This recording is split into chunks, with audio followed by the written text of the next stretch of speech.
Okey, bismillahirrahmanirrahim. Assalamualaikum warahmatullahi wabarakatuh. Kita mula dengan bacaan doa. Amir, baca doa Amir.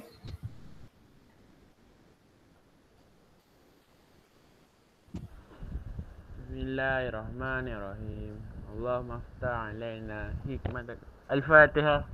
Bismillahirrahmanirrahim. Alhamdulillahi rabbil alamin. Ar-Rahmanirrahim.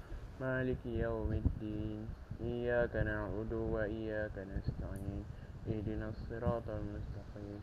Siratal ladzina an'amta 'alaihim ghairil maghdubi 'alaihim waladdallin. Bismillahirrahmanirrahim. Kuat sikit Amir. Suara kuat sikit Amir. Bismillahirrahmanirrahim. Allahumma aftah alaina hikmataka wa yashur alaina min khazaini rahmatika ya arhamar rahimin. Allahumma ja'al jam'ana hadha jam'an marhuma wa tafarruqna min ba'dihi tafarruqan ma'suma wa la taj'al illa ma fina wa la ma'na wa la man yattabi'una shaqiyyan wa la matrudan wa la mahruma. Allahumma nawwir qulubana binuri hidayatika kama nawwarta al-arda binuri syamsika abadan abada birahmatika ya arhamar rahimin. Subhana rabbika rabbil izzati amma yasifun wa salamun ala mursalin walhamdulillahi rabbil alamin. Okey, amin. Okey, Ustaz share screen.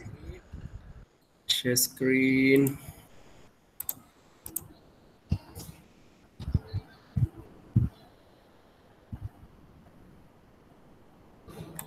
Okey, nampak tak? Nampak. Nampak, okey. Terus kita pergi muka surat dia lah. Kita sambung kepada pemburuan tak? Ustaz bila baca buku ni, Ustaz tengok. Kalau kamu perasan pemburuan ke perburuan? Ustaz ingat dulu perburuan. Pemburuan. Pemburuan. Dalam buku kita memang pemburuan. Dari segi bahasa ni memang pemburuan bukan perburuan.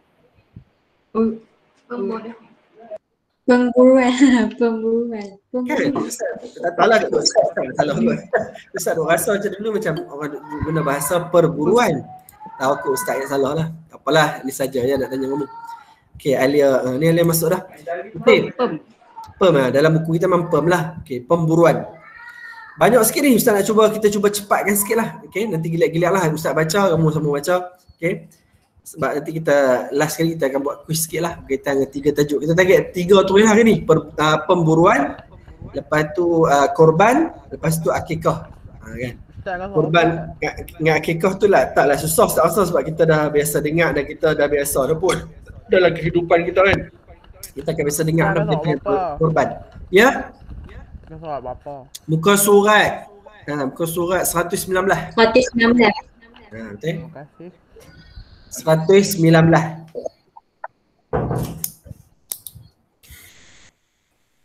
Okey, jumpa. Okey, kita mula. Okey, yang pertama pemburuan. Dari segi pengertian dia, pemburuan ni adalah menangkap binatang liar yang halal dimakan dan belum dimiliki serta belum dikuasai. Okey. Dia punya key point dia yang penting ni, keyword dia yang penting, menangkap binatang liar yang halal dimakan. Kan, maksudnya binatang yang kita halal makan lah. Kan, maksudnya menangkap apa, kita kata nak tangkap rusa ke, kan, nak tangkap apa dia, burung ke, kan, tapi mesti syarat dia halal dimakan lah. Okay. Dan belum dimiliki. Kalau miliki dah nak buru buat apa lagi, kan, sebab kita dah miliki, kan, ataupun belum dikuasai. Tak kisahlah ayat ni, boleh salah satu je, ataupun jawab dua-dua pun boleh. Okay. Jadi yang pun ingatlah, pemburuan ni maksudnya apa? Menangkap binatang liar yang halal dimakan dan belum dimiliki. Itu paling kurang. Okay. Dalil keharusan pemburuan daripada Al-Quran. A'udzubillahi minasyaitonirrajim. Uhilla lakum saydul bahri wa ta'amuhu mata'an lakum walis-sayyarah. Wa hurrima 'alaikum saydul barri ma dumtum huruma. Okay. Dihalalkan bagi kamu binatang buruan laut. Okay. Dan makanan didapati dari laut sebagai bekalan bagimu dan juga bagi orang-orang yang dalam pelayaran, dan diharamkan atasmu memburu binatang buruan darat selama kamu berihram. Okey. Jadi dalam ayat ni boleh kita kata nak berburu kalau binatang darat kat belakang ni lah. Okey. Kecuali apa? Ketika kamu berihram. Berihram ni maksudnya apa? Ketika buat haji ataupun umrah. Okay, kita berihram ketika haji atau umrah. Okey. Ayat ini menunjukkan bahawa memburu binatang yang berada di dalam air dan di atas darat adalah harus.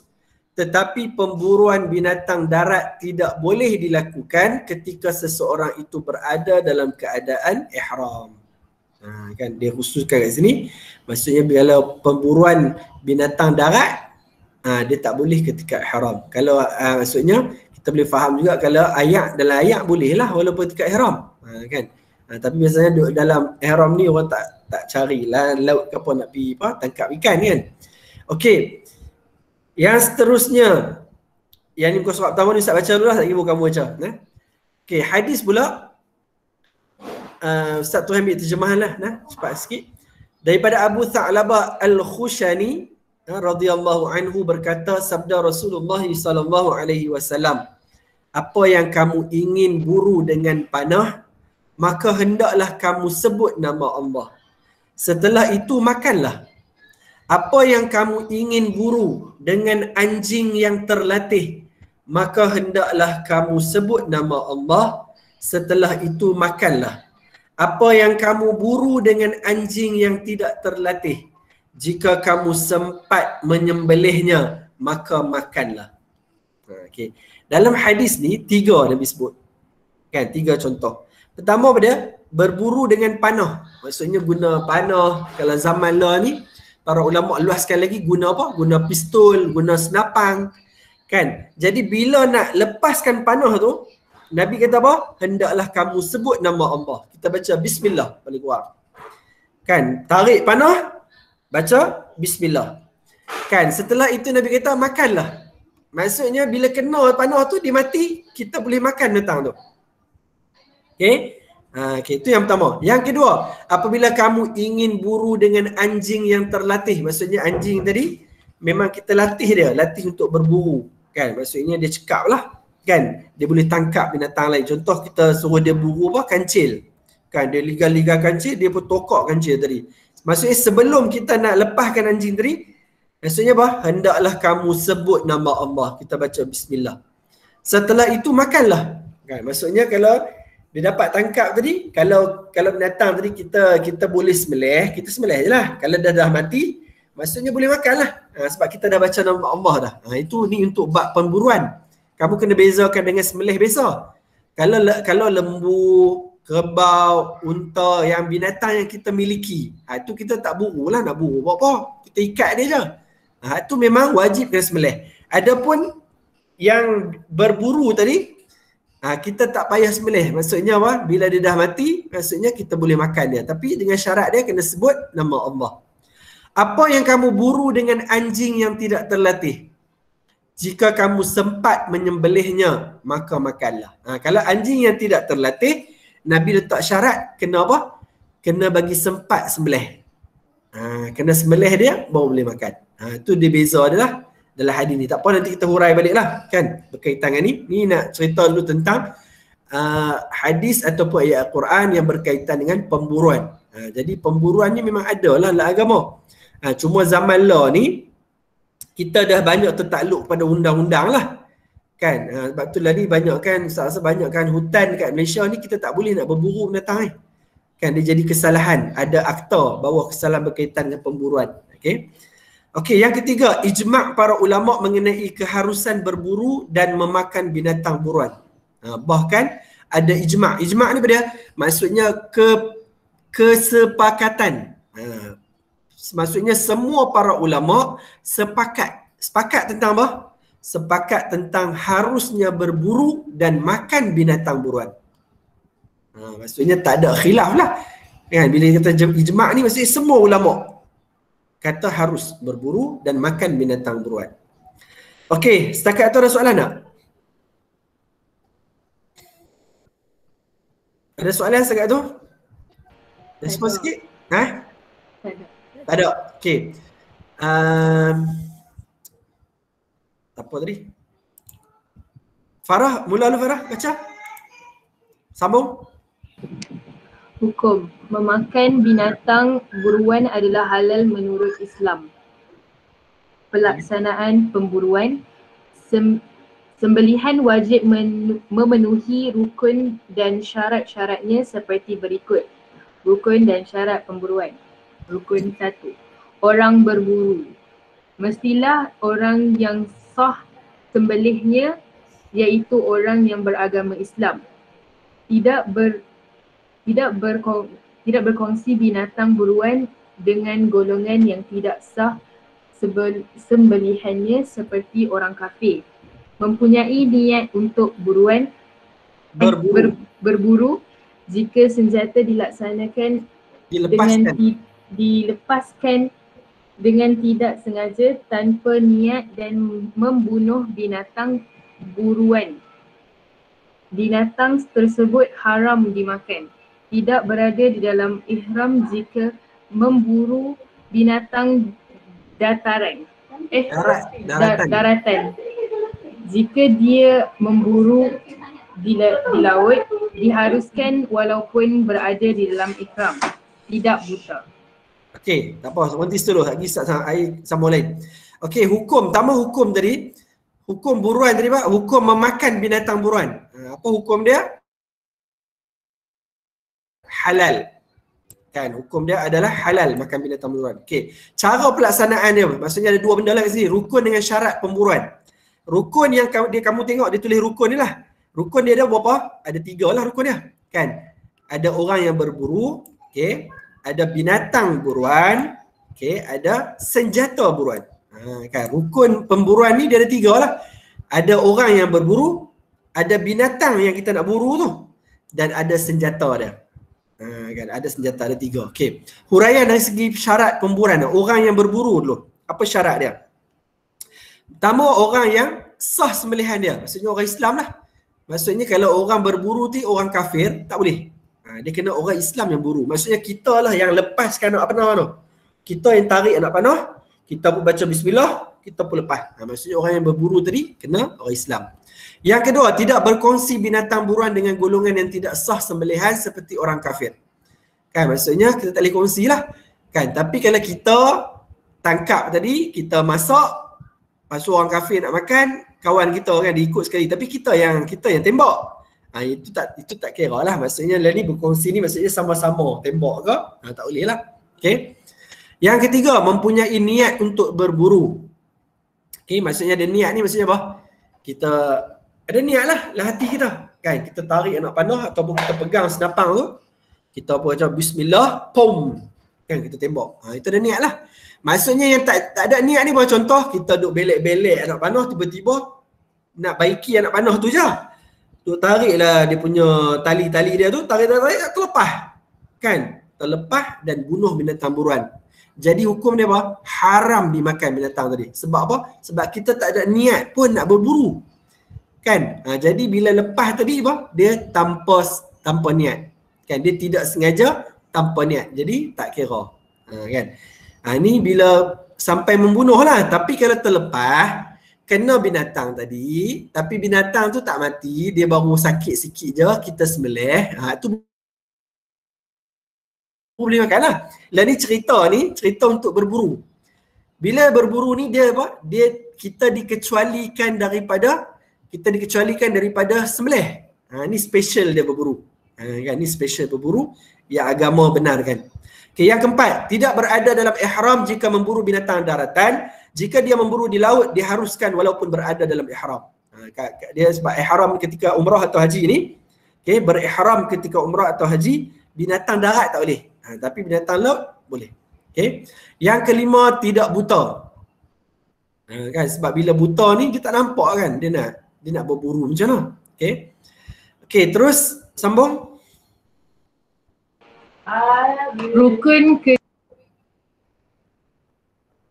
Rukun kedua, binatang buruan. Syarat, mestilah binatang tersebut halal dimakan dan ia tidak berada di dalam tanah haram Mekah atau Madinah.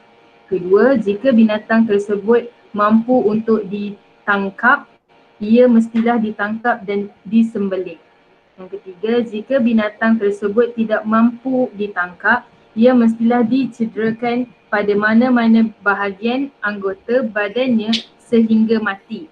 Jika ia mati kerana jatuh dari tempat tinggi atau lemas di dalam air, ia tidak halal dimakan. Yang keempat, binatang buruan mestilah binatang liar yang tidak diternak dan tidak diternak pada kebiasaannya.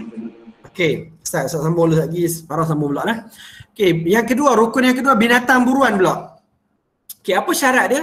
Mestilah binatang tersebut halal dimakan dan dia tidak berada di tanah haram Mekah dan Madinah. Okey, maksudnya binatang tadi mesti halal lah. Kan rusa, kancil, binatang-binatang yang kita boleh berburu. Maksudnya dan dia halal dimakan. Okey. Dan tidak berada di tanah haram. Maksudnya dia binatang tadi dia tak duduk dalam Mekah dengan Madinah. Kalau duduk kat Mekah, tanah Mekah dengan Madinah tak boleh lah. Okey.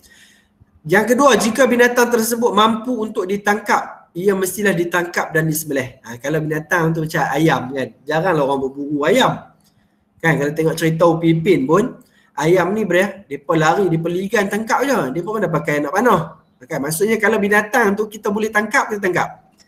Macam lembu ni biasanya kalau lembu terlepas pun orang akan tangkap.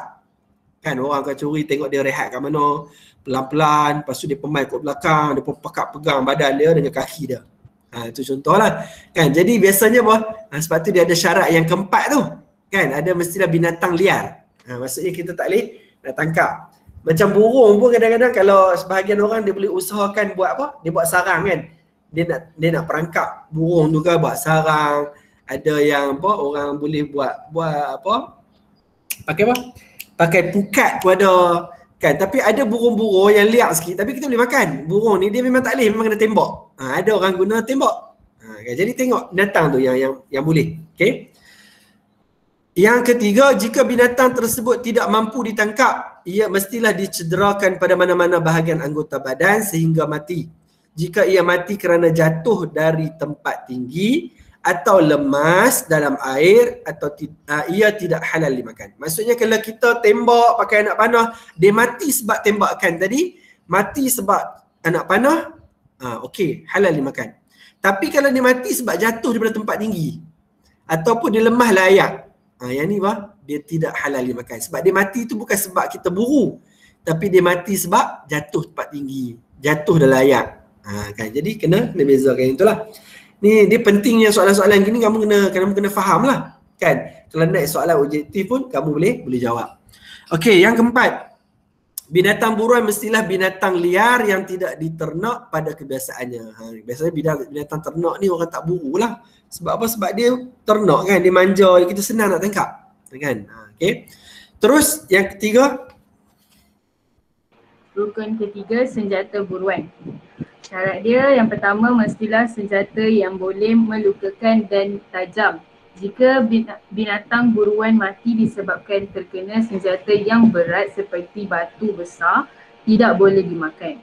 Yang kedua, jika berburu menggunakan binatang seperti anjing atau burung helang, ia mestilah terlatih iaitu memenuhi syarat-syarat berikut. Berburu apabila disuruh berburu, berhenti apabila disuruh berhenti, tidak makan binatang yang diburu dan dibunuh, melakukan perkara di atas berulang-ulang kali dan menjadi satu kebiasaannya. Okey. Ni ada 4 lah kan? Ada 4. Satu pemburuan, yang keempat. Ustaz tak perasan tadi. Okey. Sikit lagi lah Farah baca yang keempat tu Farah.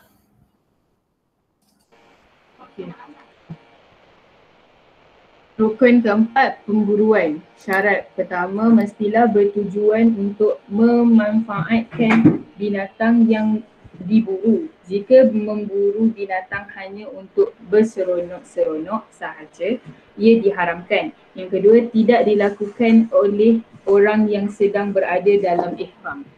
Okey, terima kasih Farah. Okey, yang ketiga, senjata buruan. Okey. Senjata tadi mestilah senjata yang boleh melukakan dan tajam. Okey, jika binatang buruan mati disebabkan terkena senjata yang berat seperti batu besar, tidak boleh dimakan. Maksudnya dia kena yang tajam macam anak panah, Kita kata pisau ke, ada orang pandai kan, dia boleh baling pisau daripada jauh kena tempat, kan, boleh. Ataupun macam kita kata senap, kalau zaman law ni para ulama bincang sampai pistol dengan senapang lah. Walaupun dia peluru ni, walaupun dia bukanlah tajam macam pisau, tapi sebab kelajuan dia jadi tajam lah, sama juga. Jadi dia termasuk boleh lah. Okay, boleh digunakan. Yang kedua, jika berburu menggunakan binatang seperti anjing atau burung elang. Ustaz burung elang ni Ustaz tak perasan lah pula. Yang tahu Ustaz tahu memang anjing lah. Anjing ni memang satu binatang yang cerdik. Kan? Kita orang Islam ni kadang-kadang, kita ni orang Melayu lah, Ustaz ingat ambil contoh, kita terlampau anti dengan anjing. Anjing ni sebenarnya dia bukanlah ni sangat. Kita memanglah tak boleh makan anjing. Kita ada hukum juga. Sebenarnya tak boleh ada berkaitan lah, kalau mazhab Syafi'i ni ada berkaitan dengan sentuhan anjing. Tapi sebenarnya kalau kita rujuk hadis-hadis daripada Nabi dan sahabat juga, mereka memang biasa guna anjing. Guna anjing ni sebab ada hadis Nabi tak bagi orang masuk anjing dalam rumah, nanti malaikat tak masuk. Tu betul, itu hadis sahih. Tapi anjing ni boleh digunakan contoh guna untuk jaga kebun, anjing digunakan untuk berburu, anjing zaman lah digunakan oleh polis. Kan, dia boleh bau dadah dan sebagainya. Maksudnya anjing ni satu binatang special. Jadi agama membenarkan benda tu. Kan, maksudnya kalau zaman lah ada orang nak guna anjing untuk jaga rumah dia, boleh sebenarnya. Kan, dia tak jadi salah pun. Dia cuma anjing ni kita tak boleh lah hadis sebut kita tak boleh layan dia macam kita tak boleh seolah-olahnya lah tak boleh layan dia macam bela kucing lah. Kucing kita masuk dalam rumah, kita peluk kucing tu kan, dia bela macam orang Melayu kita nak bela lah. Anjing tak boleh buat macam tu. Tapi anjing ni boleh tak bela? Boleh. Tapi untuk jaga kebun, untuk berburu, nak jaga rumah. Kan, kalau orang perasan, kalau orang Cina, selalunya orang Cina lah, dia bela anjing duduk kat pintu kat rumah dia kan, kat pintu pagar rumah dia. Anjing ni special dia, kalau ramai tak kenal dia akan menyalak. Jadi Ustaz ingat siapa yang berani dengan anjing kan? Jadi dia kadang-kadang dia bagus peranan dia tu. Dia punya fungsi anjing tadi. Jadi agama kita dia dia membenarkan kan. Okey, selamat datang. Siapa ni? Naufal. Okey. Jadi agama dia benarkan, tapi ada kadar dia lah. Janganlah pergi peluk anjing, pergi cium anjing, orang masuk dalam rumah bela macam kucing. Tu tak boleh lah. Kan? Tapi dalam masa yang sama anjing ni daripada hadis-hadis dalam zaman Nabi sendiri dia pun biasa guna. Kalau kamu teringat, ada satu dalam Quran cerita pasal anjing. Siapa ingat kisah apa?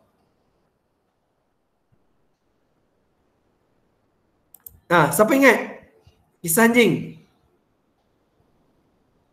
Siapa lagi dalam ni? Hidayah.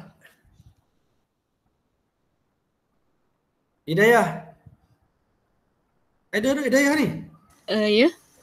Hidayah, ingat apa contoh cerita dalam Quran tentang anjing? Perasan tak? Ashabul Kahfi. Tidak. Amir tolonglah Hidayah. Lain slow Ustaz tadi. Oh, lain slow. Sangkut. Okey. Ashabul Kahfi kan. Ashabul Kahfi tu ada apa? Di samping depa ada siapa? Ada anjing. Okey. Sebab tu kita ni orang Islam, kita janganlah terlampau ni sangat kan. Jangan sampau anti sangat. Binatang tu tak salah pun. Allah Taala yang ciptakan dia. Kan, tapi kita janganlah terlebih pula. Kan, maksudnya ada kadar dia lah. Tapi nak kata anjing ni ada fungsi dia. Okey, ada fungsi dia. Okey. Apa syarat Ustaz, kalau guna binatang ni? Nak tanya Ustaz, ya, boleh. Kan saya dah tengok kawan-kawan saya dekat WhatsApp. Lepas tu mereka kan rajin tengok video makan-makan. Lepas tu bila mereka tengok video orang Cina makan babi, mereka kata sedap. Lepas tu bila mereka kata kalau aku niat satu hari babi dimuliakan, aku benda nak teringin nak makan babi. Tak apa katanya tak? Tak, saya nak tanya. Berniat nak makan babi. Ya, tak. Nak tanya macam ni je. Dia siapa yang mengharamkan makan babi? Allah. Allah Ta'ala. Allah Ta'ala mengharamkan babi tadi, siapa yang bawa tu? Perintah Allah Ta'ala tu siapa yang bawa? Allah. Melalui siapa? Melalui Nabi. Melalui Nabi Muhammad. Tak, saya nak tanya, syariat tu boleh berubah lagi ke? Boleh jadi halal ke babi? Tak mungkin dah. Memang tak boleh dah lah. Memang tak mungkin lah. Dia tak logik lah dia dah buat ayat macam tu. Macam mana pengharaman kita makan lahmal khinzir dalam Quran tu, siapa yang bawa ayat Quran? Nabi. Akan ada Nabi lain ke selepas ni? Tak ada dah. Wahyu dah ditutup. Jadi tak logik dah nak kata apa? Aku akan datang, aku arak kita boleh minum kot dah. Babi boleh minum, boleh makan kot dah. Anjing boleh makan kot. Tak ada. Sebab dah syariat telah habis. Agama telah sempurna. Jadi sepatutnya tak boleh lah dia ada niat macam tu. Ustaz tak adalah sebut sampai peringkat kata-kata kafir, tapi nak sebutnya satu benda yang tak elok lah, tak logik lah. Sebab dia syariat kita, sebab itulah Ustaz sebut kat kamu, sebab tu kita kena ada kefahaman yang betul tentang agama. Agama ni telah sempurna. Jadi tak akan berubah dah benda-benda yang khusus berkaitan dengan agama. Apa contoh macam tadilah, halal haram dia tak akan berubah dah sampai bila-bila, sampai kiamat. Kan, makan ni halal haram ni tak akan berubah dah. Kan, Quran kata babi haram kan, minum arak haram. Maksudnya dia tak akan berubah dah. Sama juga ibadah pun, dia tak akan berubah dah. Kotlah nanti tahun depan mayang Isya 5 rakaat. Tak ada. Sebab dia Nabi dah tak ada dah. Tak kira lah ulama tu serban dia tebal mana pun, jubah dia terang mana pun, dia tak boleh kata dah subuh kita mayang 3 rakaat dah. Tak boleh. Sebab apa? Sebab agama telah sempurna. Kan tu ayat Quran pada al-yauma akmaltu lakum tu. Kan surah Al-Maidah tadi sampai berhabis ayat lah. Nak kata Allah Taala sebut pada hari ini Allah Taala telah sempurnakan agama kamu. Jadi bila Nabi wafat tu, sebab apa? Sebab tu sahabat bila dia tahu Al-Quran telah sempurna 30 juzuk kan, 114 surah, ada 6,000 lebih ayat. Maksudnya dah sempurna Al-Quran. Sahabat pun dia cara dia fikir apa? Dia pun boleh nampak dah maksudnya apa? Lepas ni Nabi akan wafat lah.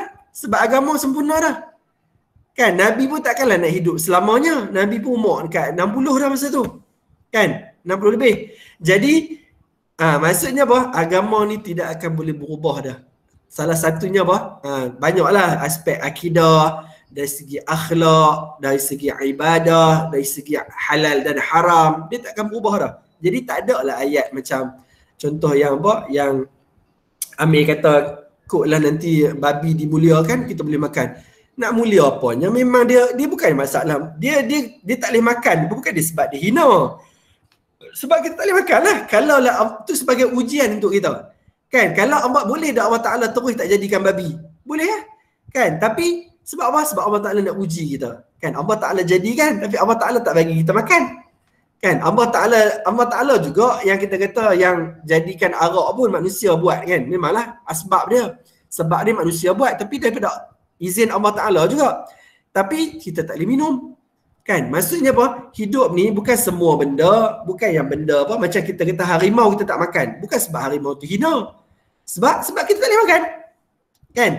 Jadi tengok benda tu lah, kita tak ada lah kita ada babi lah hidup ni, kita orang Islam diarahkan bunuh semua babi. Kan tak ada kerja lah. Kan? Dia nak hidup-hidup lah dia binatang kan. Apa masalahnya? Cuma kita tak boleh lah makan. Tu je. Kan? Jadi kita jangan terlampau ni dan janganlah pula buat andaian.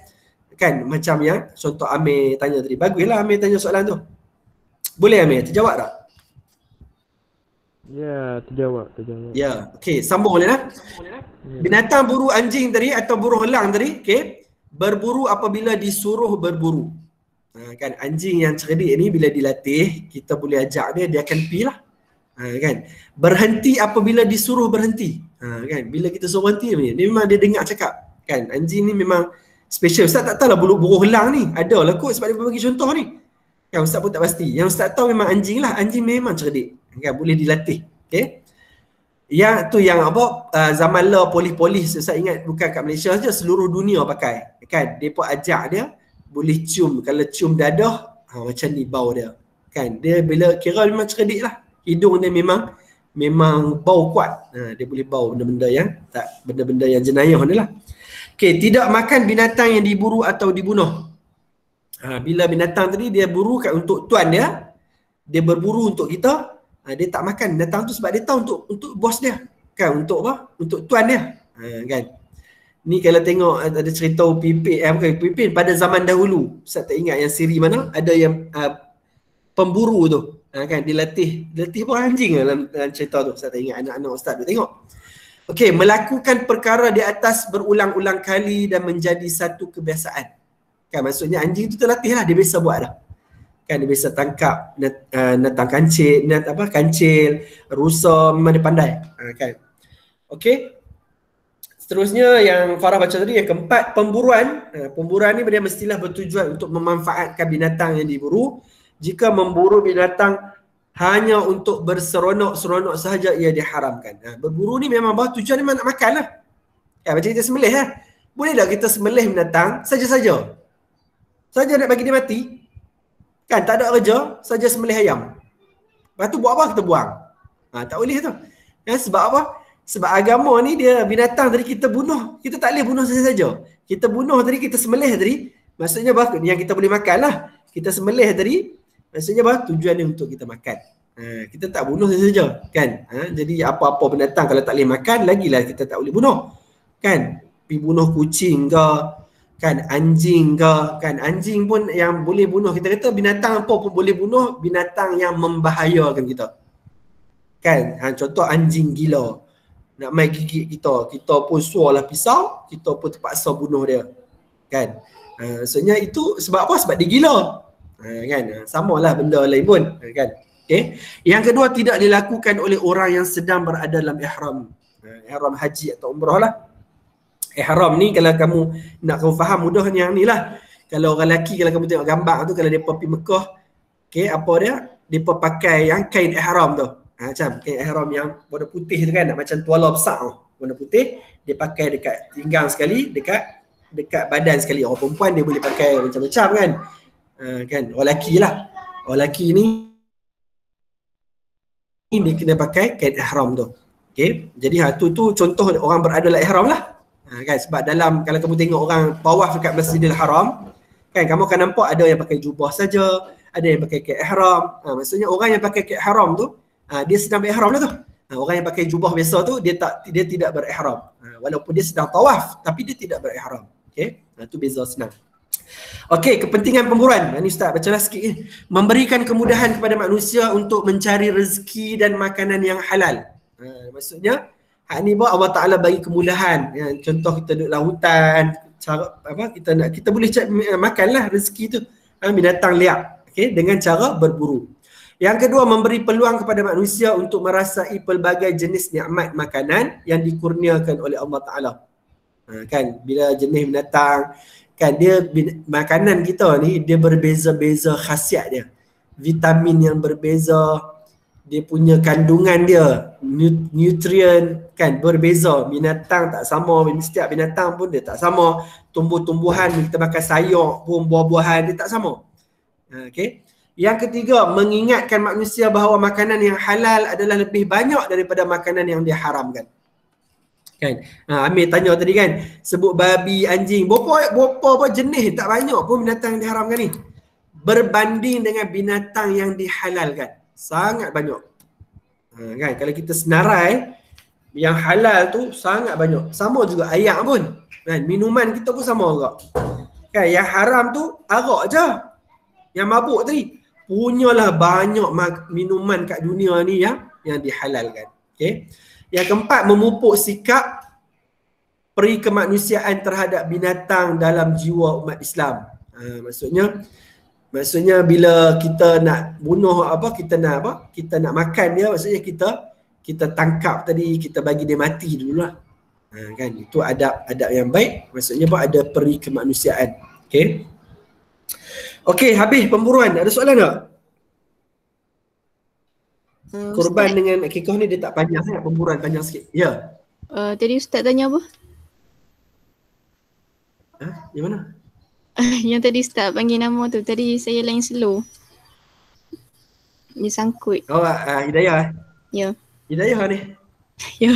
Yang Ustaz tanya yang tu lah. Ustaz tanya apa tadi? Ni anjing tu. Kisah anjing dalam Al-Quran. Ashabul Kahfi ya? Sekejap. Betul lah. Tadi Amir jawab dah tadi. Amir terus jawab untuk kamu. Oh. Dalam tu lah Ustaz nak cerita tu, Ustaz nak sebut kata anjing ni bukan dia tak ada langsung peranan untuk umat Islam. Kan? Sebab tu kalau kamu baca kitab-kitab hadis Sahih Bukhari ke Muslim ke, memang ada hadis-hadis yang menceritakan tentang anjing ni.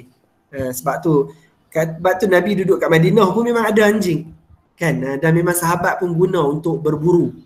Dia memang ada lah hadis pun dia bahas tentang buru ni memang guna anjing. Jadi orang Islam ni kita pertengahan lah, kita tak ada lah anti anjing. Tapi kita tidaklah melampau, tidaklah jadikan anjing tu macam kucing pula. Kan?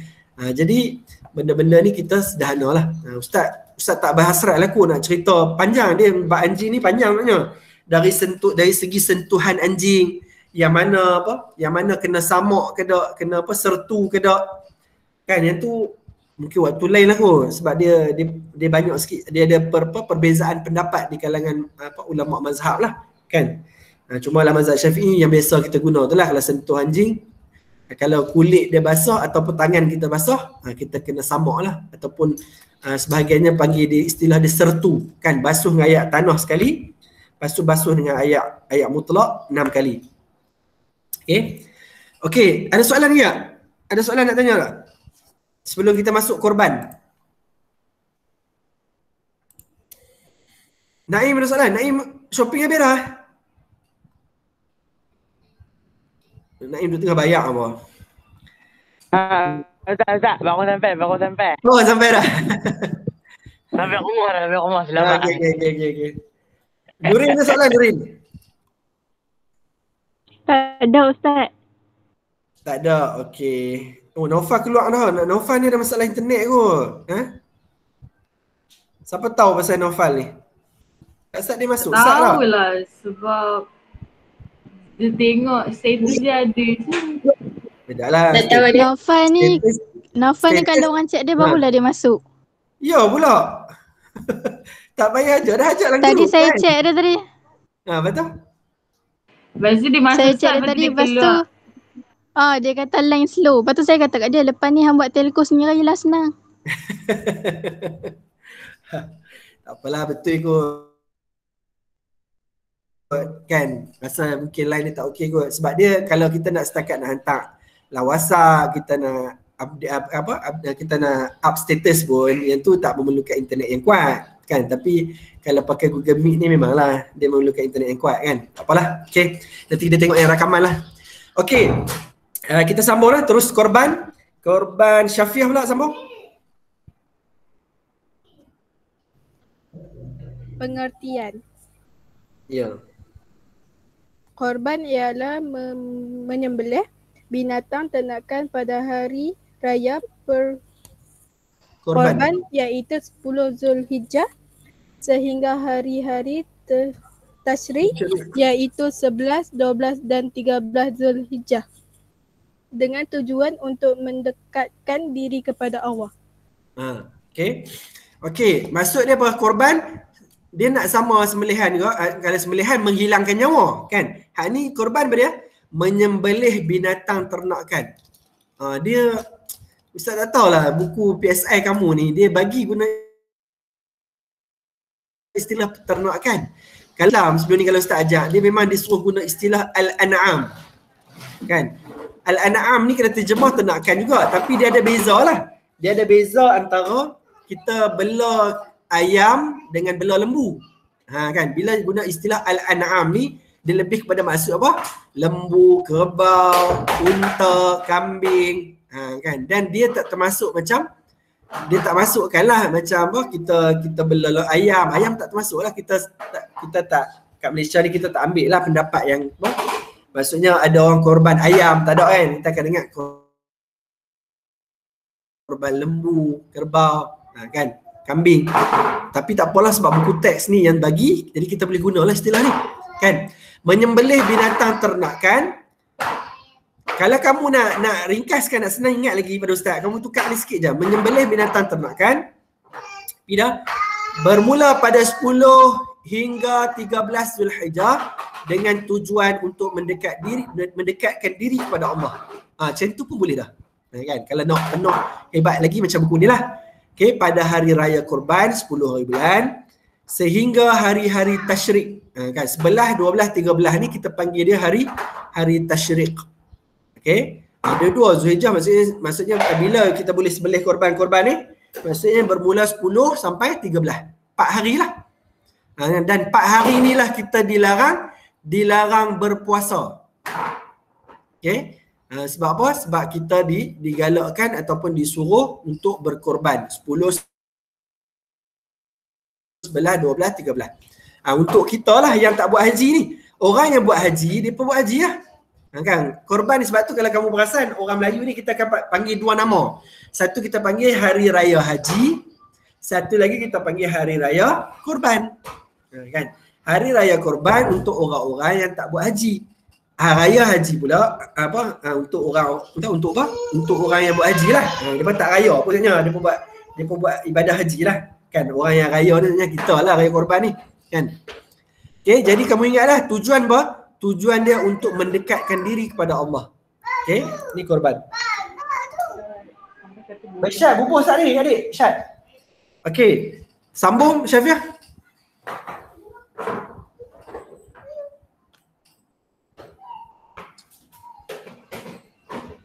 Dalil pensyariatan korban.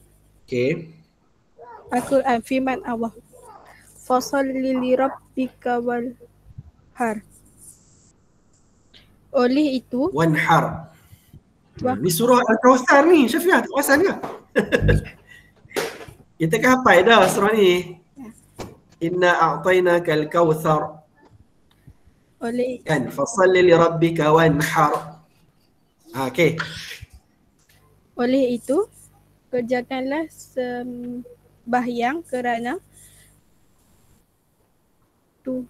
Tuhanmu semata-mata ada dan Sembelihlah. sembelihlah korban. Okey, bawah dia. Ayat ini memerintahkan Rasulullah supaya melakukan ibadah korban sebagai tanda kesyukuran kepada Allah atas nikmat yang telah diperoleh. Okey. Syafiah. Ya, Tahu tak macam mana nak baca laju lagi?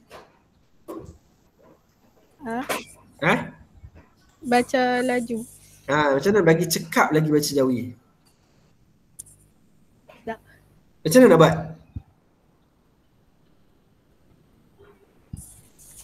Faham tak soalan Ustaz? Faham tapi tak tahu macam mana nak buat. Macam mana nak buat? Selalu baca. Selalu baca buku teks kita. Boleh? Kalau kamu, dia cara dia nak pandai membaca macam mana, selalu baca. Nak pandai cakap macam mana, selalu cakap. Itu je. Nah, Syafiah. Okey. Jadi nak cakap Jawi memang selalu baca, duk free je baca. Bila lama-lama kita baca, memang kita akan cakap lah. Sama juga baca kita baca Quran, kan? Macam mana nak cakap baca Quran, selalu baca Quran. Kan? Sebab apa sekarang bahasa Melayu kan, kita tengok dekat signboard dekat tepi jalan. Kita tengok, kita tak payah hijau pun, kita tengok pada jauh kita tahu dah. Sebab apa? Sebab kita dah cakap. Sama jugalah tulisan Jawi ni. Jadi kita kena selalu baca. Okey. Dalil pensyariatan korban. Okey, terima kasih Syafiah. Fasalli li rabbika wanhar. Ni dalil dia lah. Allah Ta'ala perintahkan kerjakanlah sembahyang kerana Tuhanmu semata-mata dan sembelihlah korban. Wanhar tadi. Okay. Ayat ini memerintahkan Rasulullah supaya melakukan ibadah korban sebagai tanda kesyukuran kepada Allah atas nikmat yang telah diperoleh. Okay. Inilah dalil apa? Dalil korban. Sebab apa kita duk belajar? Kalau kamu perasan kan? Belajar je dalil. Kan, korban ada dalil, akikah ada dalil, belajar solat ada dalil. Sebab apa?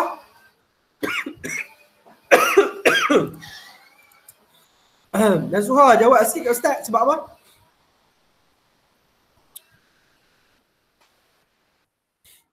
Nasuha dan Nasuha. Nasuha? Apa Ustaz? Tak dengar apa? Dengar. Dok, kenapa bila kita belajar macam PSI ni ataupun subjek agama lah, kenapa bila kita belajar sikit je dia akan bagi tahu dalil. Kan? Adalah beberapa tahun lepas bila orang duk cerita dalil-dalil ni, ada seorang ni dia kata, apalah dia pun sikit dalil, sikit dalil. Sebab apa kita kena ada dalil? Kita belajar PSI kan, kalau kamu perasan, tajuk apa pun mesti ada dalil pensyariatan dia. Dalil. Sebab apa kena ada dalil? Sebab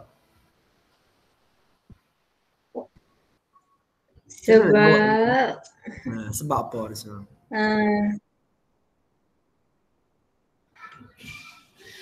Dia pun tak tahu. Mungkin sebab tak apa, tak salah.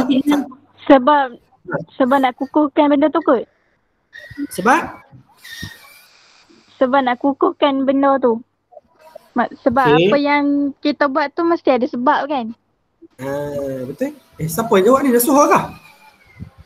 dah ada Nurin. Siapa jawab? Nurin Siapa jawab tadi? Nurin Nurin Daniel Farisa. Oh, okey. Terima kasih. Dia tolong Nasuha. Okey, betul lah tu. Kan, cuma Ustaz nak tambah sikit lah kan. Dia sebab apa? Sebab agama kita, dia bukan ikut-ikutan. Kita semayang bukan sebab ayah kita semayang. Kan? Agama kita adalah berdasarkan dalil. Apa dalil dia? Iaitu apa yang Nabi bawa lah. Iaitu Al-Quran dan Sunnah. Kalau kita tak ikut dalil, kita akan jadi macam agama yang lain, sesat. Contoh Ustaz bagi agama Kristian. Ada kalau kitab mereka suruh mereka buat salib, letak Nabi Isa kat situ, mereka pun pakai sembah. Ada ke dalam kitab mereka? Tak diajar pun. Kan? Sebab tu kita, orang Islam ni, orang cerita korban pun nak cerita ibadah, satu benda ibadah yang kamu nak buat, kamu kena cerita ada dalil dah. Kita buat korban bukan suka-suka hati. Diperintahkan oleh Allah Ta'ala. Nabi Muhammad pun sembelih juga buat. Sahabat-sahabat pun buat. Imam mazhab pun cerita juga benda yang sama. Tapi semuanya berasaskan dalil. Itu beza kita. Sebab apa? Sebab Allah Ta'ala, kita kata apa? Tak mau kita ni, kita sesat lah. Kan? Sebab itulah Nabi ulang-ulang kali lah Quran pun Allah Ta'ala sebut. Kan? Siapa yang nak selamat, tak mau sesat sehingga kiamat, siapa? Kena ikut Quran dan Sunnah. Sebab apa? Kalau tak ikut memang sesat kita. Kan? Selagi orang akan mereka, dia kata, kita ni mayang subuh buat apa lah, mayang 2 rakaat. Malah betul. Kau orang mayang lah 4. Kan? Takkanlah mayang 4 salah. Macam mana nak jawab kan? Kita kata, tak boleh lah, memang salah lah sebab Nabi ajak 2. Dia ibadah ni bukan kira banyak sikit. Dia kira apa? Dia kira sama macam Nabi buat. Sama macam Allah Ta'ala perintahkan. Jadi kamu kena betul mindset tu lah. Jadi sebab apa dalil penting-penting dalil ni? Sebab tu lah. Sebab tu kita mengaji pendidikan syariah ni. Bila cerita je ibadah je mesti dia akan cerita dalil. Sebab apa? Sebab kita bukannya agama ikut orang. Kamu belajar apa bukan sebab ikut ustaz. Kan? Kita ikut apa? Kita belajar ikut Al-Quran dan ikut sunnah. Itu kena jelas. Sebab kamu ni baru hidup je. Akan datang kamu akan lalui macam-macam. Perangai orang-orang kita ni macam-macam. Kan? Dia suka mereka benda-benda ibadah ni. Kan? Dia tak kira dah dalil. Dia kira lah apa salahnya. Dia bukan kira salahnya. Dia ibadah ni kita kena ikut dalil. Okay. Boleh? Okay. Siapa baca tu tadi? Syafiah tadi tak? Syafiah, ya. Syafiah. Nasuha baca lagi? Nasuha tak baca lagi tak? Aduh. Belum. Nasuha tak? Sambung. Apa dia? Hadis lah. Ya, betul. Hadis sabda Nabi an Anas bin Malik annahu qala Taha an-Nabiy sallallahu alaihi wasallam bakabshini amlahaini aqrani. Bikabshain. Silap. Bikabshaini. Bikabshaini. Amlahaini bikabshaini. Amlahaini aqranaini zabahahuma biyadihi wasamma wa kabbara wa wada'a rijlahu ala sifahihima. Okay. Daripada Anas bin Malik radhiyallahu anhu, beliau berkata, Sesungguhnya Nabi SAW telah berkorban 2 ekor kambing yang gemuk dan bertanduk. Baginda menyembelihnya dengan tangan baginda SAW sendiri serta menyebut bismillah dan bertakbir. Baginda meletakkan kaki baginda SAW pada tepi leher kedua-dua kambing tersebut. Riwayat Al-Bukhari dan Muslim. Okey, terus hukum? Hukum. Ibadah korban adalah sunat muakkad bagi orang yang berkemampuan kecuali muakkadah. Bagi orang yang berkemampuan kecuali jika seseorang itu bernazar, maka ia menjadi wajib. Ibadah korban adalah sunat kifayah, iaitu memadai, hanya dilaksanakan oleh seorang ahli keluarga sahaja, terutamanya ketua keluarga. Okey. Okey, ni dalil pada hadis pula. Dalil maksudnya bukti kata Nabi buat. Kan, ni sahabat cerita apa? Sesungguhnya Nabi telah berkorban 2 ekor kambing yang gemuk, kan. Okey, dan bertanduk. Tu amlahain aqranain tu. Kabshain tu dia. Kabshain tu 2 ekor lah. Kan. Okey, baginda menyembelihnya dengan tangan baginda sendiri serta menyebut bismillah dan bertakbir. Bertakbir ni apa? Allahu Akbar lah. Bismillah, Allahu Akbar. Tu paling kurang lah, lafaz paling pendek. Baginda meletakkan kaki baginda pada tepi leher kedua-dua kambing tersebut. Kan? Dia orang Arab ni biasa kalau dia sembelih kambing, dia seorang lah. Dia pijak kalau kamu cari video lah YouTube kan. Dia sembelih kambing. Oh, itu tak ada kita tengok sembelih apa? Sembelih unta tak ada share dengan kamu tak? Dah tengok itu? Tak ada nak? Tengok ayam ya. Kan, kami tak ada. Apa? Unta tak ada. Kali lah kata hari ni pun tak ada kot rasa. Nantilah kamu beritahu balik bila kita ada free sikit masa akan datang. Kamu beritahu Ustaz. Kamu cari kat YouTube pun boleh sebenarnya. Cari kat YouTube je lah. Zaman lah senangnya. Okey, hukum dia hukum ibadah korban pada sunat muakkadah. Sebab apa sunat muakkadah bukan sunat muakkad? Kamu belajar bahasa Arab kan? Perasan tak orang Melayu kita sebut sunat muakkad? Sebenarnya dari segi bahasa dia salah je. Kan? Dia yang betul ni dia bahasa Arab. Sebab belakang ni kata marbutah. Kan muannas kan? Sunat jadi kena muakkadah lah. Kan? Muannas dengan muannas. Kan? Tak apalah apa betul balik lah sebelum ni kita dah sebut sunat muakkad. Sepatutnya apa? Yang betul lebih tepat dia sunat muakkadah. Okay. Bagi orang yang berkemampuan kecuali jika seseorang itu bernazar maka ia menjadi wajib. Nazar ni contoh dia letak contohlah kan. Ayah Farah kata, Farah nanti kalau Farah dapat SPM 10A, ayah nak buat korban sekok lembu. Kan? Contoh keluar result Farah dapat 10A kan. Jadi ayah kena buat apa? Korban sekok lembu. Itu dipanggil nazar lah. Jadi asal hukum korban sunat je, sunat muakkadah, sunat yang dituntut, sangat dituntut. Tetapi sebabkan ayah dia bernazar, sebab dapat result tadi, dapat 10A tadi SPM, jadi apa? Hukum tu tukar jadi wajib lah. Maksudnya kalau ayah dia tak buat, dosa lah. Kan? Sebab dia nazar. Okay. Ibadah korban adalah sunat kifayah, iaitu memadai hanya dilaksanakan oleh seorang ahli keluarga sahaja, terutamanya ketua keluarga. Kan? Maksudnya dari segi ibadah ni juga dia ada maksudnya ada 2 jenis hukum lah. Satu kalau individu sunat muakkadah lah. Dari segi apa kita kata keluarga maksudnya sunat kifayah. Maksudnya satu keluarga seorang buat pun okey dah. Kan? Seorang buat pun okey dah, dia panggil sunnah kifayah. Okey, korban. Oh panjang gini, ada gini. Okey. Siapa lagi? Apa lagi? Nurin tak baca lagi tak? Nurin dan Nurin? Ya saya. Tak baca lagi kan? Ya tak baca lagi. Boleh sambung Nurin? Dekat pelaksanaan korban kan? Ya betul. Rukun dan syarat korban.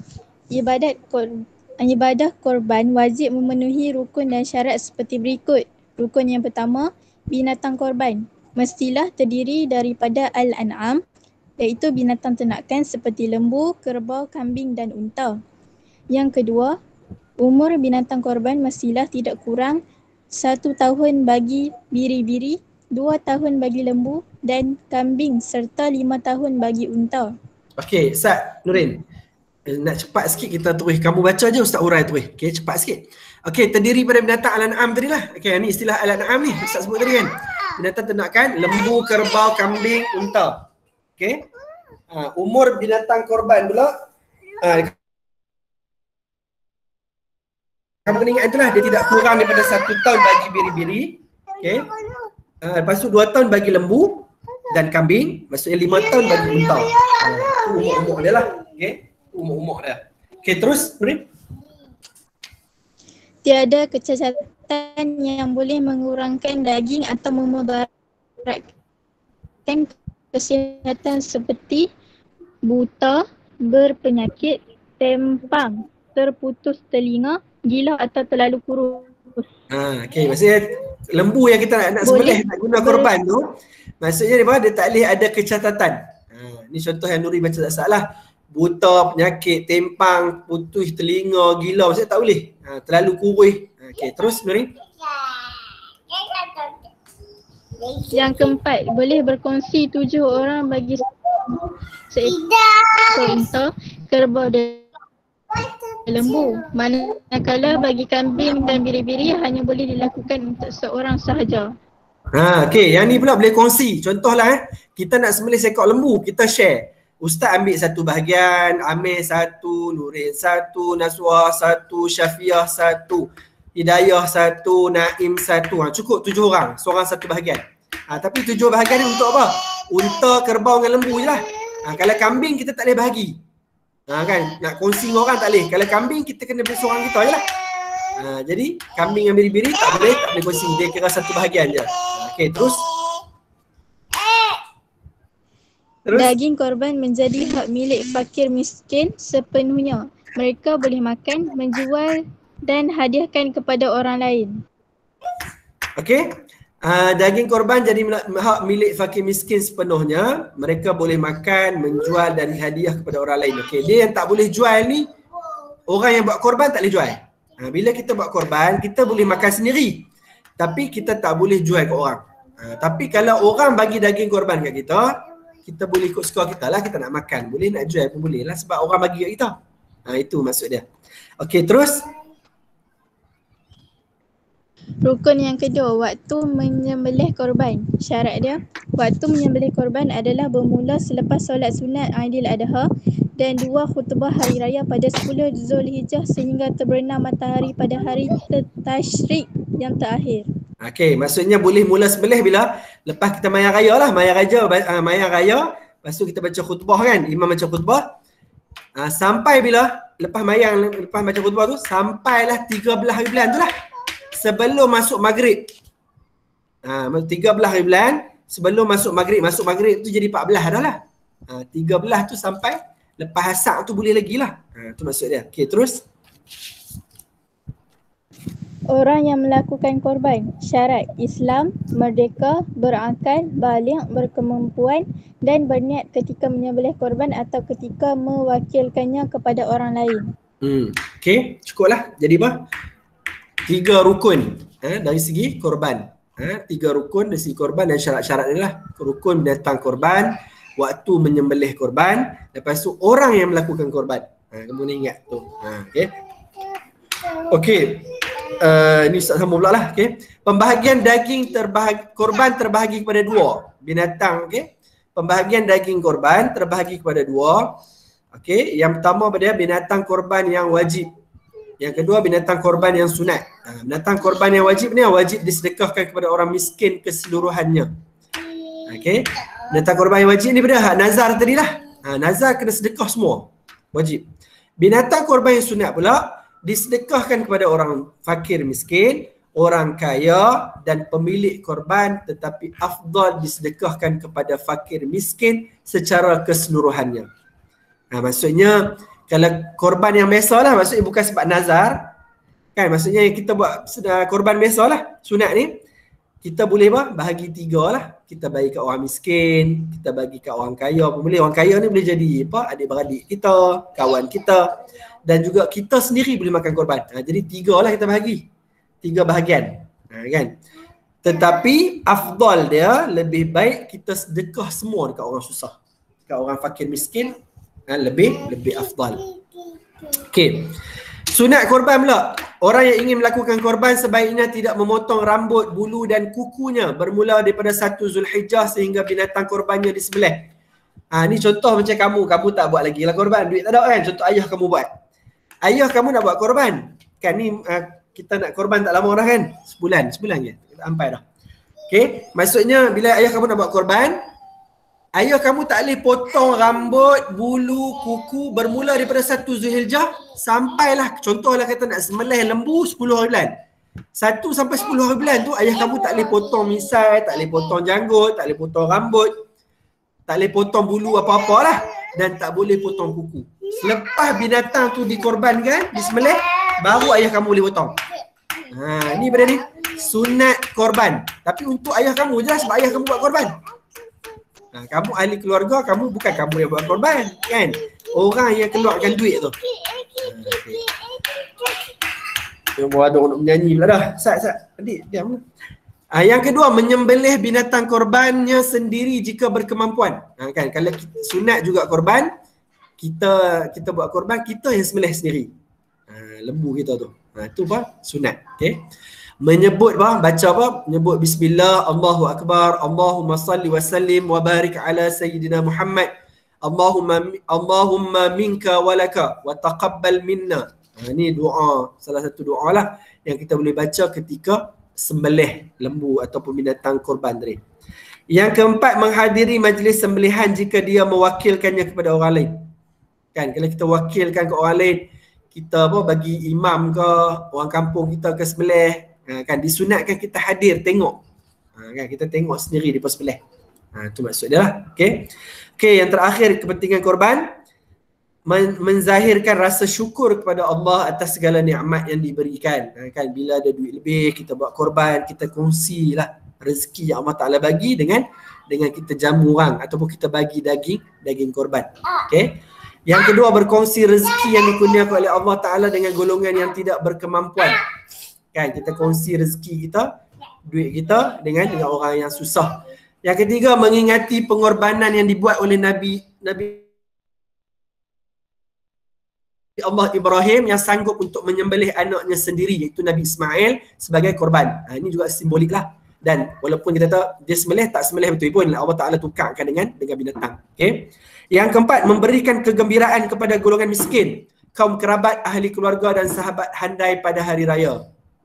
Kan dia kita bagi kita daging kan, kalau zaman law pun memang mahal pun daging lembu kan, sekilo 30 lebih kan, kadang-kadang sampai 40 kan. Jadi bila kita boleh sedekah, kita bagi orang susah ni, memang zaman law pada ustaz nak makan daging ni, memang daging ni makanan orang yang kaya maksudnya. Daging ni lah daging tempatan. Kalau daging import ni murah sikit. Sebab apa? Sebab dia mahal. Jadi bila kita boleh sembelih lembu, kita bagi kat orang kan, ni memberi kegembiraan kepada orang lain. Okey, yang terakhir, akikah sikit ni. Korban ada soalan tak?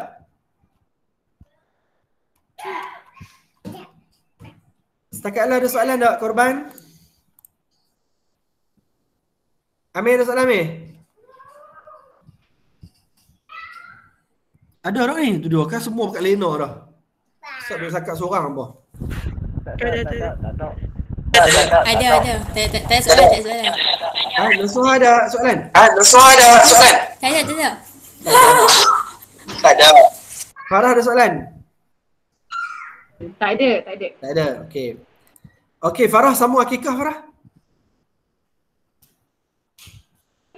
Pengertian. Akikah ialah binatang yang disembelih ketika mencukur rambut bayi yang baru dilahirkan sebagai tanda bersyukur kepada Allah. Okey, akikah depannya sama juga, binatang yang disembelih juga. Cuma kita ketika mencukur rambut bayi yang baru dilahirkan. Kalau kamu binatang yang disembelih tadi, maksudnya bila kita buat kenduri akikah tadi, kita cukok jugalah, sebab tu yang hari ke-7 tu. Kan, cukok rambut bayi yang baru dilahirkan. Okey, sebagai apa? Sebagai tanda bersyukur kepada Allah Taala. Kan, jadi buat apa? Sembelih binatang ketika cukok rambut bayi. Okey. Okey, terus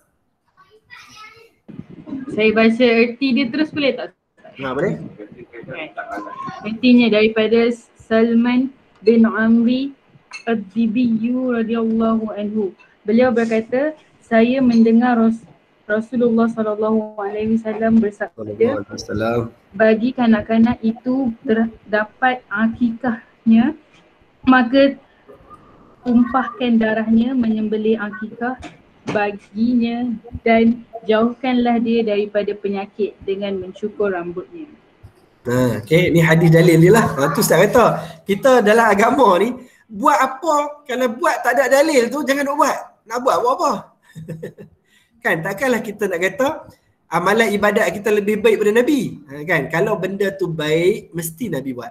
Ni contoh akikah lah. Kan.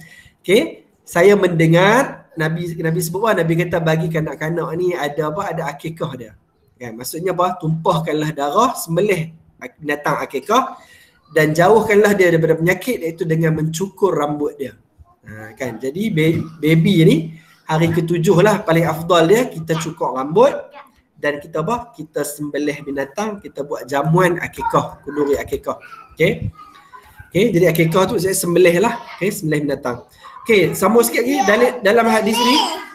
Dalam hadis ini Rasulullah sallallahu alaihi wasallam menganjurkan supaya anak-anak yang baru dilahirkan dicukur rambutnya dan disembelihkan baginya binatang sebagai akikah. Hadis ini menunjukkan bahawa akikah sangat digalakkan oleh Islam. Okey, ni Ustaz sebut dah tadi, ulang balik je. Okey, terus hukum. Akikah adalah sunat muakkadah yang perlu dilaksanakan oleh orang memberi nafkah kepada bayi dan afdal dilakukan pada hari ke-7 setelah kelahirannya. Pada hari tersebut juga disunatkan menamakan dan mencukur rambutnya. Okey. Jadi hukum dia apa? Sunat muakkadah. Okey. Siapa yang buat? Orang yang bagi nafkah. Siapa? Ayah lah biasanya. Kalau ayah tak ada, mak. Kan? Kalau mak tak ada, tok wan. Yang bagi nafkah. Afdal laku bila kita buat akikah ni, paling bagus lah hari 7. Tak boleh tak apa, hari 7 ke atas lah. Sebulan ke, 2 bulan ke, ikutlah. Kalau kita tak ada duit, nak simpan duit dulu ke 6 bulan. Tapi janganlah buat besar amin baru nak buat akikah kan. Tapi boleh jugalah. Kan, kalau tak buat lagi. Kan, maksudnya setiap kali ada sebagai ulama kata sebutnya akikah ni, kalau maksudnya kalau sampai bila-bila pun kalau kita ada duit boleh buat lagi. Kalau masa baby tak buat lah, kalau ikut alam mak ayah tak ada duit kan. Okay. Jadi yang afdalnya kita buat hari ke-7 lah, hari ke-7. Okay. Dan pada hari tu juga disunatkan kita bubuh nama dan kita cukur rambut dia. Okay. Okay, terus. Perkara sunat. Kenapa nak baca pula? Lain lah, okey. Syafiq nak baca kot? Saya okey je, Syafiq nak baca kot. Syafiq nak baca lagi. Boleh Mai? Perkara sunat ketika akikah. Okey. Sunat memasuk daging. Memasak. Sunat memasak daging binatang akikah sebelum disembelih. Okey. Sunat dimasakkan daging tu, kita sunat masak. Kalau korban, dia lebih sunat apa? Kita bagi mentah, daging mentah. Kan? Tapi hak ni apa? Akikah kita sunat masak daging dia sebelum bagi. Okey, yang kedua. Sunat memakan daging binatang akikah seperti daging korban. Okey, disunatkan kita makanlah macam daging korban. Okey, itu 3. Sunat membaca bismillah dan berdoa sebelum menyembelih akikah. Okey, ni lebih kurang macam sembelihan jugalah. Okey, terus 4.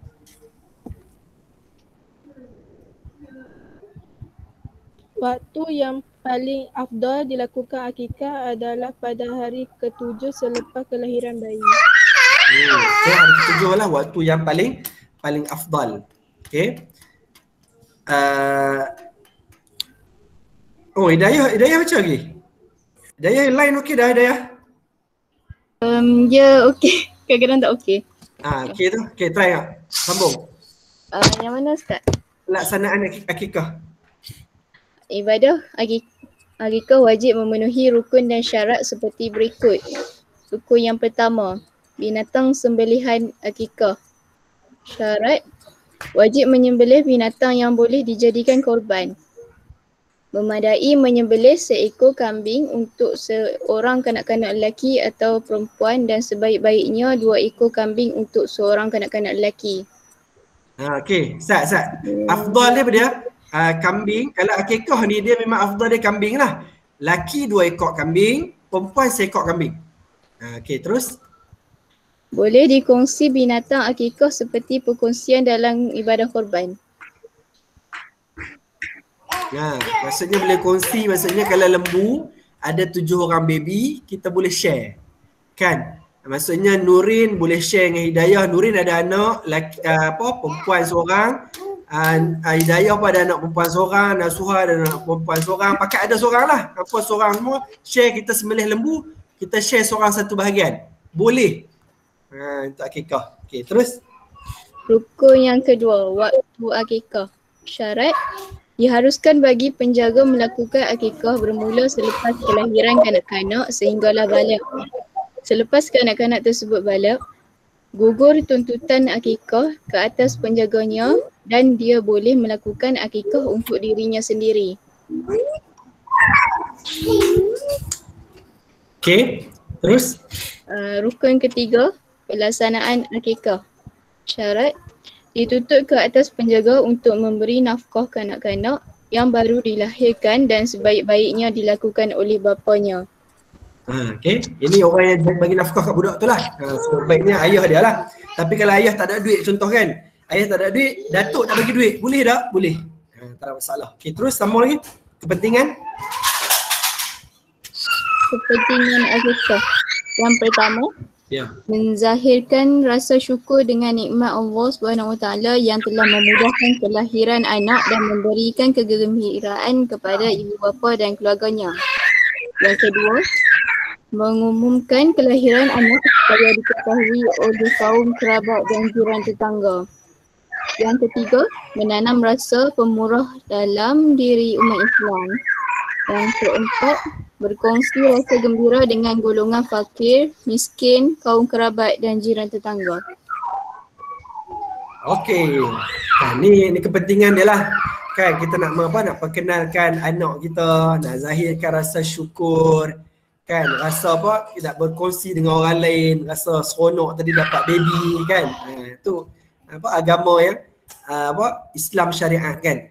Contoh Ustaz suka bandingkan, orang Melayu ni kalau dia jadi budaya dia, budaya ni pada Ustaz tidaklah ni, tapi dia janganlah kita jadikan macam seolah-olah agama suruh pula. Kadang-kadang orang kita ni kadang dia glamour, kemudian ni bila anak bersunat kan, berkhatan, dia akan buat kenuri. Kan pada Ustaz perlu ke tak buat? Tak perlu pun sebab dia ada dalil lah. Doa memang tak ada dalil lah.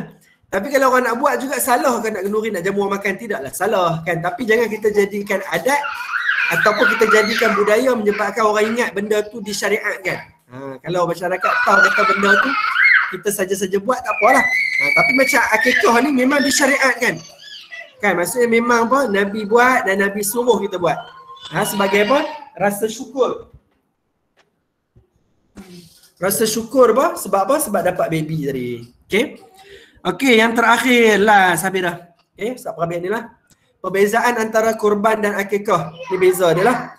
Korban dilakukan sepenuh hari raya Adha, hari raya Aidul Adha. Akikah pula dilakukan sempurna kelahiran anak. Itu beza dia lah. Korban kita buat sebab raya korban. Akikah sebab kelahiran baby. Yang kedua, dituntut kepada semua orang yang berkemampuan. Korban. Siapa-siapa yang mampu boleh buat korban. Akikah pula dituntut kepada penjaga atau bapa kanak-kanak. Kan? Untuk penjaga baby tadi ataupun ayah dia lah. Yang ketiga, sunat disedekahkan daging yang belum dimasak. Ni Ustaz sebut dah tadi. Akikah pula sunat disedekahkan daging yang telah dimasak. Korban belum dimasak, akikah telah dimasak. Diharuskan mematahkan tulang binatang korban. Okey. Diharuskan. Kita boleh patahkan binatang korban tadi tulang dia untuk masak untuk bagi kan. Akikah pula sunat tidak mematahkan tulang binatang akikah kecuali pada bahagian sendinya sahaja. Maksudnya lebih elok tak dipatahkan, maksudnya masak bagi tulang-tulang tu lah. Okey. Korban dilakukan pada hari raya Adha dan 3 hari Tashrik. Akikah boleh dilakukan pada bila-bila masa. Selepas apa? Selepas baby 7 hari lah. 7 hari ke atas bila-bila je boleh buat. Okey.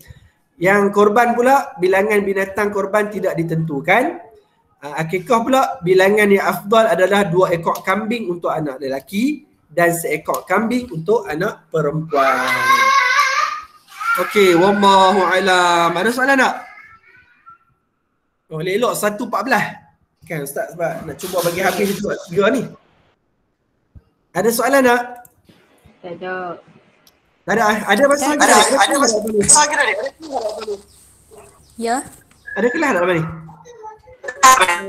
Fikir lepas ni. Tak tahu cikgu buat Google ni ke tak? Ada Google Meet tak? Buku apa? Macam minggu lepas ada fikir buat. Satu suku Bukan. Tu nak buat quiz tak ni? Quizzes. Boleh tak? Sempat tak? Ustaz okey je, Ustaz tak nak kelas dah. Kamu lah. Boleh tak? Dah nak buat?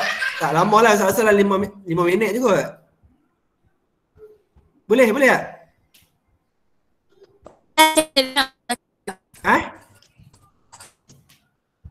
Tak dengar Nusaha? Line saya slow. Oh, slow Tu okey boleh lah. Okey nak jawab lah ni. Boleh tak? Boleh.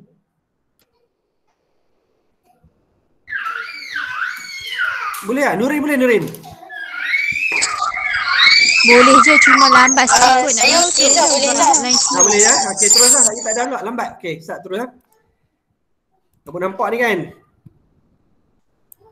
Okey. 15 soalan je, sikit je. Soalan objektif pula. Ustaz share dekat chat Kamu tekan link kat chat je. Okey, tekan link kat chat.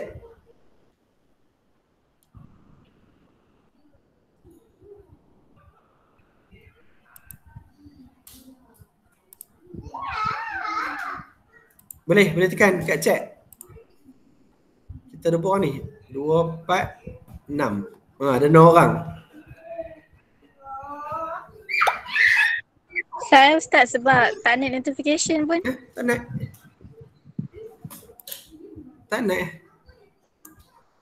Dekat chat. Ya, tak masuk lagi. Maybe line slow kot. Oh. Saya cuba hantar lagi. 2 dah saya hantar. Kan nak kod WhatsApp. Nak kod WhatsApp ke? WhatsApp pun boleh ke WhatsApp? Saya dengan Syafiah dah berjaya masuk. Kan ada yang berjaya masuk kan?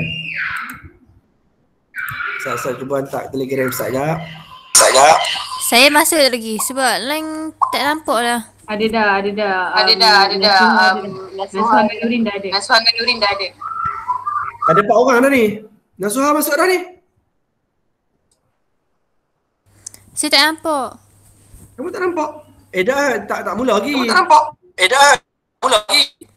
Tak naik nama siapa. Dekat Ustaz ni dah ada Loading. Dekat Ustaz ada 4 nama. Dekat Ustaz ada 4 nama dah. Ada 2 orang lagi. Tu Ustaz hantar dalam WhatsApp juga kod siapa yang tak boleh buka lah. Ada Nuri, Syafiah, Farah Comel dengan Nasuha Amir. Amir dengan Naim je, belum. Dia pun online kot. Amir boleh masuk Amir? Naim keluar dah. Siapa lagi seorang? Nurin. Daya. Oh, Hidayah. Daya. Masuk dah. Ya. Amir je, Amir nak masuk tak Amir? Boleh tak? Kita tak payah bagi Amir masuk lah, bagi Amir menang. Tak dengar Amir. Man, tak ada. Silap. Sudah. Okay, ready ya? Ya. Okay, ready. Sudah.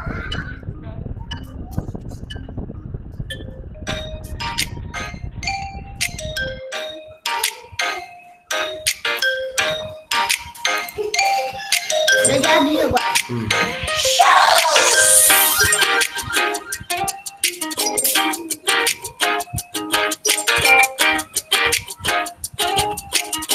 Tu pula. Tu.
Tinggal Amir dengan Syafiah.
Oh, tanya Nasuha, Nurin, Hidayah.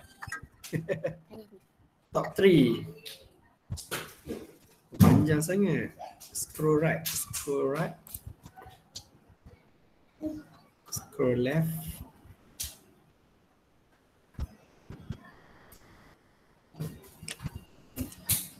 No, Nasuha soalan pertama salah dah. Ada tak yang Tak, tadi line slow. Line slow. Line slow. Tak ada, semua ada salah. Tak ada, semua ada salah. Ada salah satu, Nurin ada salah satu, Nurin salah satu. Nasuha satu ke? Nasuha satu ke? Okey. Balas nanti boleh buat ada kan? Nanti boleh buat ada kan? Start lagi link. Akan share dalam kawan-kawan kamu buat hari ni. Okey. Okey, ada soalan apa tak?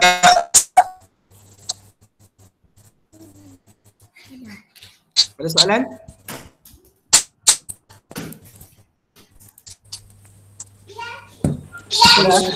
Tidak. Ada kita tangguh. Kita tangguh sikitlah. Macam biasalah. Macam biasalah. Kamu buat Ni Ustaz. Okey. Ni untuk kelas seterusnya nanti kamu buat apa? Kamu buat modul kita tu lah, buat nota, lepas tu buat modul yang kita ada tu. Tajuk tu lah sekali dengan sembelihan sekali. Kalau dah siap sembelihan tu okey lah, sambung dengan yang tajuk kita belajar hari ni lah. Okey, jadi Ustaz rasa sekadar tu lah. Kita tangguh kelas kita dengan tasbih kafarah. Subhanakallahumma wa bihamdika asyhadu an la ilaha illa anta astaghfiruka wa atubu ilaik. Okey, assalamualaikum warahmatullahi wabarakatuh. Waalaikumsalam.